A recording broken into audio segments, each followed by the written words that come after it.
Cabinet was considering three things, and there are three things that Malcolm Turnbull and Josh Frydenberg have really been hitting today in Parliament in the last few weeks: reliability, affordability, and meeting the Paris targets. So on reliability, you'll remember when Alan Finkel was discussing this proposition back in his report in June. He said any new renewable plant should come with firming backup, firming capacity. So that means a solar plant perhaps would have a gas peaking plant. A wind plant would have some battery storage.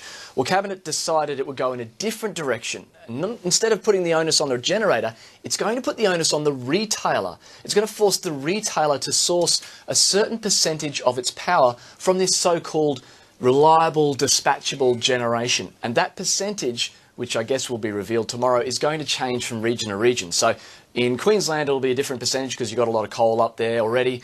In South Australia, it's going to be a different percentage because they have high penetration of renewables. They're also going to adopt the other recommendation of a generator reliability obligation. You'll remember that was where they'd have to give 3 years' notice if they were going to close their power station to avoid a repeat of the sudden closure of Hazelwood, which had an impact on power prices. Okay, on affordability, well, they've put their plan to this newly formed Energy Security Board headed up by Kerry Schott.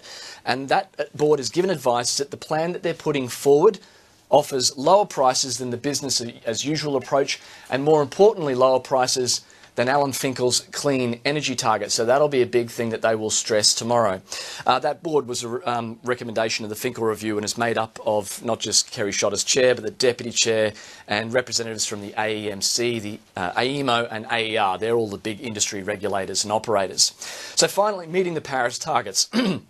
What we should find out tomorrow is what exactly the mechanism that replaces Alan Finkel's clean energy target. He was proposing to offer an incentive to any generator that emitted less than 600 kilograms of CO2 per megawatt hour. Doesn't matter what kind of generator you were, the lower you go, the more incentives you have. So they're going to throw that out. Malcolm Turnbull today said there are many ways that they can reach the target of 26 to 28% below 2005 emissions by 2013, but reach that target, he promises. Yes, it's easy to make a promise when you're not necessarily going to be in government in 2030 when you actually have to give the scorecard on your result. Well, it's a long way off. You're